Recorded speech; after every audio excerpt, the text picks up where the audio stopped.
Yo, what is going on YouTube? This is your boy Dan, aka aDrive, bringing you week 5 of the GBA. Dude, it is about to be crazy right now. This is my pregame warm-up, my pregame talk, how we do it. You know how it is, guys. And I want you guys to mash the like button, dude. 300 likes, man. That is the goal. 300 likes for some luck, man. I got Luck the Moth. I'm chilling in front of me. I need some serious luck. I'm going to run through my team here, talk briefly about the team I'm facing, and then I'm going to hop right into the battle. This is obviously my pre-game talk, what I'm thinking, see if it works out, and I'm going to be facing the San Jose Sharpedos, the St. Louis Rampardos versus San Jose Sharpedos. Tom brings a very powerful team. So let's jump into my team really quick, run through it, talk a little bit about his team and why I'm doing the things that I'm doing, and we should be good to go. So my first Pokemon I'm bringing, first of all, our question of the day is, do you think Deontay was a good free agent pickup? The first week of free agency was just available, and in the GBA you can only make one free agent move, and I picked up Deontay for my team. A lot of people kind of said, why did you pick up Deontay? But hopefully it'll do some work. So I'm running Deontay this week. I'm running max defense, minus speed nature with Moonblast and Diamond Storm. I think the Diamond Storm is going to be useful for Staraptor. Moonblast can actually hit some other things, including Kyurem and Latias. It gives me a Fairy-type Pokemon, which I otherwise lack. I don't have a Fairy-type on my team. So having Carbink is really nice because I could basically come in on Dragon moves. And Rock typing is also really good because I kind of had a little bit of a fire weakness. And having that Rock with Diamond Storm is really good. Plus you get +1s from Diamond Storm. Moonblast can reduce their special attacks, so a lot of things going on there. I decided to bring a dual screen Deontay here, which is kind of weird, especially considering he has defogging Latias, which he's definitely bringing. But my thought was, if I'm going to get up a screen and he wants to waste a turn defogging, that's only going to clear the field of rocks for me for my Charizard. So that was kind of my thought process there. So Deontay, I look for Deontay to do some work, man. It could kind of wall Kyurem if it's not running Iron Head, and it works out really well with Registeel, which I'll talk in a little bit more in a second. Obviously, I'm bringing Y, the Charizard Y, my Mega for the game. I'm actually running a weird set. I'm running Fire Blast, Air Slash, Dragon Pulse, and Roost. Dragon Pulse is specifically for Latias. It'll 2-hit KO Latias, even if it's like running a ton of bulk. Air Slash is for Hariyama, so his best check for Charizard Y is actually his Hariyama. Assault Vested Thick Fat Hariyama takes absolutely nothing from a Sun Boosted Fire Blast, so Air Slash actually 2-hit KOs, and it can't really do anything back. Fake Out and Bullet Punch aren't going to do a whole lot to me. Plus I have Roost to roost off the damage. So if I predict the switch into Hariyama, go for Air Slash, I'm going to just destroy his soul. So I really like Charizard Y here, and I really like this set. He does carry Swampert, he does have a Swampert, but I'm actually not running Solar Beam. The reason why is I don't think he's going to bring Swampert, for one, and two, no one would leave a Swampert in on a Charizard Y. You'd have to be kind of crazy to do that, so I'm just not even going to run Solar Beam this week, and we'll see if it works out. The third Pokemon is actually Scarborn, which is our Heracross here, and Heracross is actually running Adamant Choice Banded with Guts. I decided to run Adamant instead of Jolly. I didn't really find too much stuff that I'd outspeed, and I didn't really want to waste the speed. I really wanted to focus on him just hitting super, super hard, especially late game after I get some Paralyze off with Registeel. So I'm running Close Combat, Knockoff, and Mega Horn, pretty standard, but I'm also running Sleep Talk, which is kind of weird. I'm hoping to come in predicting a Sleep Powder from the Mega Venusaur, take the Sleep, and then Sleep Talk a Choice Banded Mega Horn coming off Guts Boosted Choice Banded Adamant. It's going to hit freaking hard, man. It's going to hit like a truck. And also, if I get poisoned by a Sludge Bomb, a couple things like that, there's a couple opportunities for me to get status against that Mega Venusaur and actually do some serious damage. He might be running specially defensive Mega Venusaur to kind of counter Mega Charizard, so Heracross can do some serious work if it gets a chance to. The next Pokemon I'm bringing is Registeel. Registeel is running Impish, max HP, max defense, similar to Carbink. I'm running two big defensive presence Pokemon. The nice thing is here is if his Kyurem is like his biggest threat, right? Kyurem is a monster, and if his Kyurem is running Earth Power, it's going to do a decent amount of Registeel, but it's not going to do as much to Carbink. It kind of like hits the middle ground, but if he's running Earth Power, he's probably not running Iron Head, and that means Registeel can actually take him on pretty well, paralyze him, get up some Stealth Rocks, which are going to be kind of crucial, because he does have Staraptor and things like that. I'm running Iron Head and Seismic Toss, because Seismic Toss won't break a substitute from a bulky Kyurem, but Iron Head will, so kind of weird that I'm running both, but I decided that I wanted to really use this as my counter for Kyurem, so I didn't have to worry about it because it does hit really, really hard. If he's running Mixed Kyurem, I should be alright. If he's running fully physical, I'm totally fine. And if he's running like a special one, I think I'll be able to play around it and get a Thunder Wave off and be alright. The next Pokemon is the newest addition to our team, or one of the newest additions, which is Sleepy Argirachi here. And I'm running a Jolly Choice Scarf variant, hopefully to get some paras off with the Registeel, and then start flinching some things to death with Iron Head and Zen Headbutt. Zen Headbutt's going to hit that Venusaur pretty hard if it's offensive or especially defensive. U-turn just as a pivot, and Healing Wish. I have a feeling Healing Wish could come in really crucial for this. Healing Wish will basically feint my Jirachi. I'll be faster than pretty much everything unless he's running Scarfers. And I could bring something else in to get full health, healed back up late game if I need to, and that could be really beneficial for Charizard. It could be really beneficial for Latios. There's a lot of cool things here that it could really work out for. So I have 3 big hitters, Jirachi, and a couple defensive Pokemon. My last Pokemon is, of course, Eon. I'm finally bringing an offensive Latios. I'm bringing Draco, Psyshock, Hidden Power Fire, and, of course, Defog. And I'm bringing Defog just to kind of get rid of rocks in case I need to late game. Psyshock hits Venusaur pretty hard, and Draco actually destroys pretty much everything. It's actually an Oko on Latias, even with the Life Orb. I'm running max speed on this thing, so I can speed tie with Latias if he's running an offensive one, and I'm going to outspeed pretty much everything else. So he's got a lot of threats on his team. A couple big ones are Clefable, Alakazam, Latias, Kyurem B, Swampert, Arcanine, Hariyama, Staraptor, Scizor, Venusaur, Mega Venusaur, and he has a Probopass as well. If he brings Probopass to kind of Steel Trap me, not a big deal. It can't really do too much back to Registeel, and I'll be very aware of the fact it's got Magnet Pull. Kyurem's a huge offensive threat, so is Latias. Alakazam gets walled by a couple of my different Pokemon, including Deontay. It's not going to really do too much to Deontay. And I think Mega Charizard can tear some holes through his team. So I really like my matchup this week, a lot better than I did last week. But I'm definitely not overconfident. I know Tom is going to spend a lot of time preparing for this match. I know he's going to think about every single possibility. But I'm hoping he does not think about Sleep Talk Heracross. And I hope he doesn't think I'm bringing my Deontay, because it could end up being really, really good, especially against that Kyurem. I am predicting that he might bring that Hariyama, like I mentioned before. I'm hoping if I had to pick out his 6 Mons right now, I'd probably say he's going with Clefable, he's going with Latias, he's going to Kyurem, he's going with Arcanine, he's going with Hariyama, and Mega Venusaur. Maybe instead of Arcanine, he might go into Staraptor. I'm not sure. I was definitely thinking Arcanine was coming, but now that he's got Hariyama, I think he's going to think Hariyama is his good check for Charizard, which is why I'm carrying Air Slash. So anyway, guys, make sure you mash that like button. 300 likes would be absolutely lovely. We're going to get the battle going in just a few minutes here. In your time, it'll be in like seconds, but for me, it's a few minutes. So wish me luck, guys. If I win this match, then we're going to jump to first place in the standings in my division, which would be really awesome. If we lose, it is what it is, man. Tom's a really good battler, so I'm excited for this. And I'll see you guys in a few. Peace. Alright, guys, here we are. Week 5 of the GBA, the St. Louis Rampardos versus the San Jose Sharpedos. As you can see by Tom's team, he brought a totally different team than I expected. I mean, he brought the Latias, he brought the Arcanine, he brought the Hariyama and the Clefable, so I guess I expected that. But he did not bring his Mega Venusaur or his Kyurem, which I spent so much time preparing for, which was mildly frustrating when I saw the team preview. But also, those are 2 big threats that I don't have to deal with now, right? So, I like this match. But before we get into the battle against Tom, because it is a pretty good one, I just kind of wanted to address something.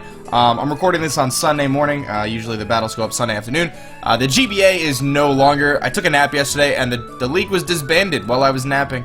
But I thought it was only fair to get this match up since I might as well. And I don't really know what the future is of the GBA and what's going to happen with that. But as of now, it's gone. I am in talks with Steve, who's the guy who kind of runs the GBA.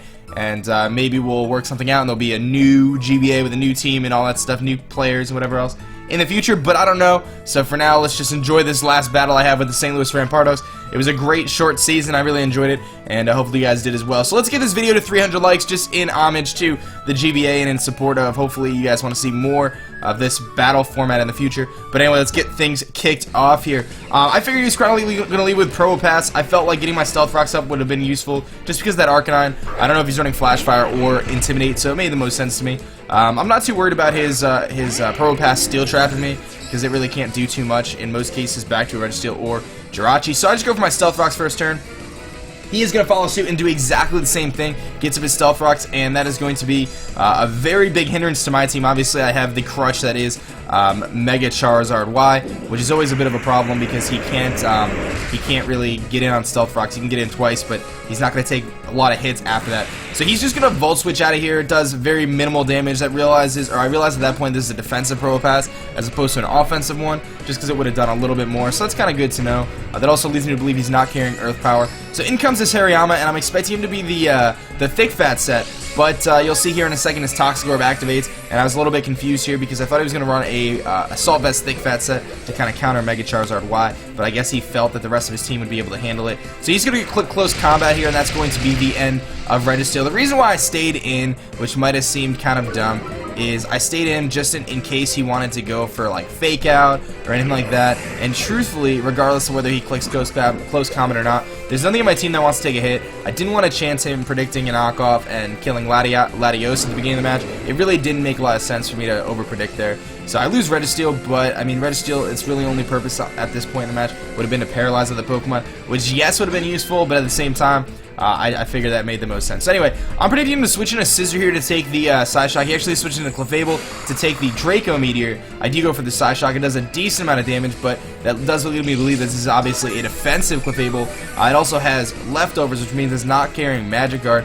It's an unaware Clefable, I believe. That's typically what these things are. So, I believe so anyway. So anyway, I'm going to switch into Carbank here, and Carbank actually, or I'm sorry, it's a Deontay, but I named it Carbank. It actually walls his team pretty well. I get paralyzed here, which is kind of a bummer.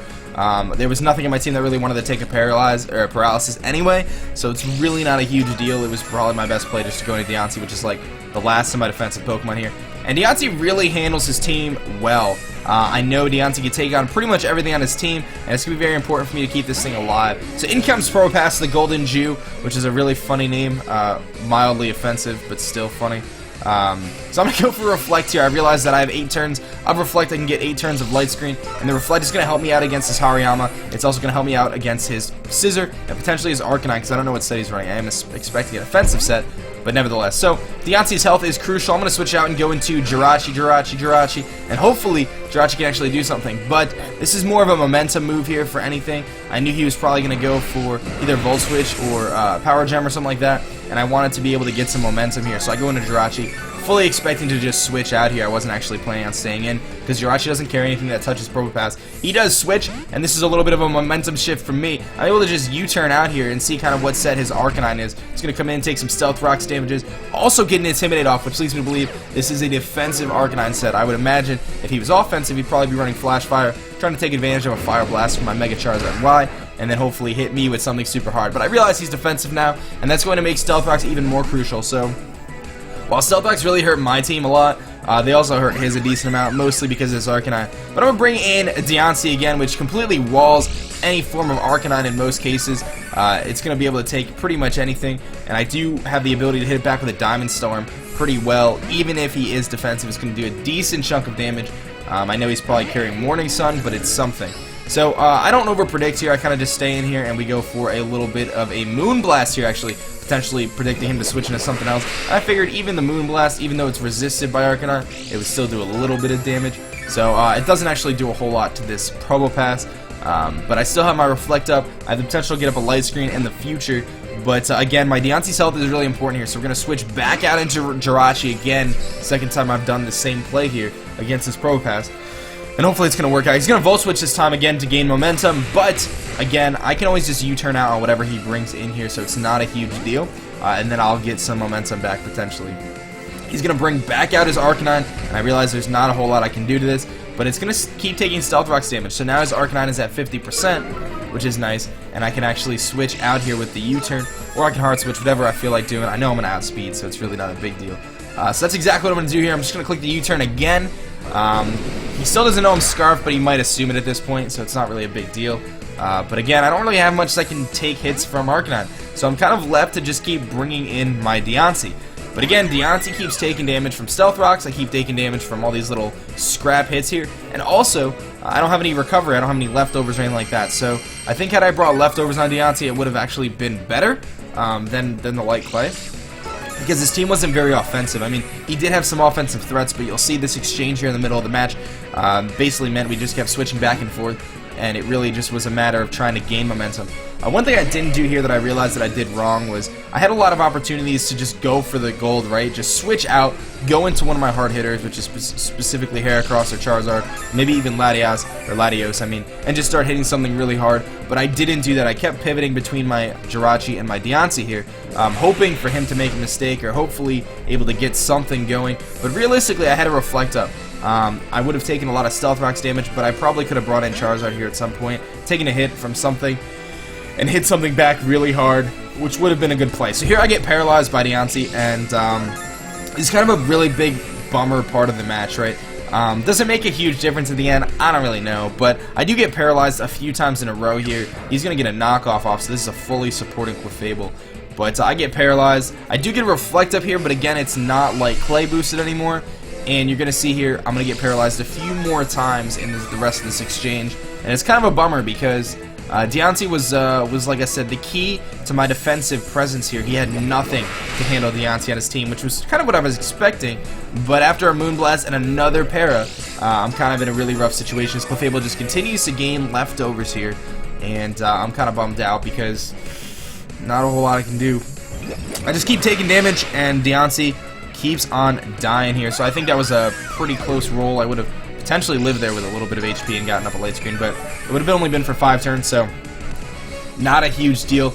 Anyway, in comes my Jirachi. He's probably fearing the Iron Head again, which is understandable. Iron Head has the 60% chance to flinch and also could be super useful. So he's going to just switch back out. And he's got this monstrous Probopass here, which really walls my Jirachi. I didn't carry Fire Punch on it, which really wouldn't have done that much anyway against this thing. So kind of a bummer. I just U-turn again. Again, I'm just trying to gain momentum here. Just waiting for him to make a mistake, and this is my opportunity here, right? This is my opportunity. Deontay is actually gone. Let me get rid of that thing. Deontay's actually gone, and this is my chance to bring in Mega Charizard Y. I know I can OHKO this Probopass. I know I can hit something on his team incredibly hard, even if it is that Latias. I will hit something very, very hard. I'm expecting the Latias to be defensive to kind of fit with the rest of his team. He's going to switch out here and actually go into his Arcanine, and I don't care what you say, man. This Arcanine's at full health. I'm just going to go for the Gusto here and click Fire Blast. After the Stealth Rocks, this thing takes a good amount of damage. And he is in Flash Fire, as we mentioned earlier. He's Intimidate. So I'm going to Mega Evolve up. And this is the power, ladies and gentlemen, of Mega Charizard Y in the Sun. Look at this damage here, guys. This is a resisted defensive Arcanine, which is probably running a good amount of HP investment, maybe some special defense investment. Look how much this Fire Blast does. After Rocks, it is actually a 2-hit KO with leftovers, or pretty darn close. So at this point, I'm thinking I can kill him. It's going to be really, really close. My damage calculation says that it's a pretty decent chance, but I miss Fire Blast. Now that is a very, very crucial miss in this match. Would I have killed him? I don't know. But either way, I would have kept up an insane amount of offensive pressure if I just kept clicking Fire Blast, because he wouldn't have been able to Morning Sun. And it was doing about the same as Morning Sun. Maybe after leftovers, he comes out on top. But either way, I roost here, predicting the potential Wild Charge. He actually is carrying HP Rock. So good news for me. His Arcanine was specifically set up to counter my Charizard Y, it looks like. But unfortunately for me, I missed the Fire Blast, and that is a big, big play in this match, because, again, I don't know if it makes a huge difference ultimately, but it is kind of a bummer. So I predict this switch into Clefable here this time, and instead of going for HP Fire, I go for Psyshock, thinking I might be actually able to knock out his Clefable, and that's exactly what's going to happen here. I'm going to go for Psyshock. It's going to do a good amount of damage to this Clefable, despite the fact that it is defensive. Stealth Rocks, Psyshock, all that stuff adding up, and it looks like it is a 2-hit KO after all of that. The sun goes away, and he's going to gain his leftovers here. I do have one more switch in on my Charizard Y, but unfortunately at such low health, I am in a very, very tough spot here, so I have to bring this baby back. I'm going to go for a Psyshock and indeed knock out the Clefable. I'm going to knock out the first Pokemon on his team, which is very nice because I haven't had any sort of chance here, but we're starting to come back slowly. So in comes this Scissor, and I was a little bit confused here because I was a little bit worried that he was going to Pursuit Trap me in here. So I actually stay in and go for the HP Fire knowing it's going to OHKO, but he is running Scarf Scissor, so brilliant, brilliant play on Tom's behalf. That was absolutely astounding, and it's actually going to knock out my Latios. So again, I was worried that I was going to get Pursuit Trapped. I thought it was going to be a toss-up for him, either Pursuit or Bullet Punch. Bullet Punch might kill. Pursuit would definitely kill if I switched. If he stays in, I HP Fire and he dies. But none of that is relevant at all because he U-turns out on a Scarf Scissor and actually kills my Latios. At this point in the match, I figure all is pretty much lost. But I'm going to go into my homie Scaraborn here, my beautiful, beautiful Heracross. The sun is not up, and I'm just going to say, forget you, man. I'm going to fire off a mean close combat here. I have no fear against his Arcanine. He actually is probably afraid that I have Earthquake or something like that, and I'm running some sort of really offensive set, but it doesn't really matter. I go for the close combat, and then it's going to knock out the Golden Jew, and we're slowly prying our way back here, guys. We're slowly getting back into this match. It's a 3-4 now. My Charizard is very much so weakened, but there's still hope, I think. In comes his Arcanine. It's going to take more Stealth Rocks damage. I don't even care. He gets the Intimidate off, and again, I don't even care. I click Close Combat again and say, forget you, man. Close Combat comes in and just destroys him. That wasn't even a crit, guys. Max Attack, Adamant, Choice Banded Heracross just destroyed his Arcanine, which is insane, insane. In comes his Latias. I'm expecting him to outspeed even if he is a defensive variant here. So it makes sense for me to switch out. So I'm going to actually switch into my Jirachi here.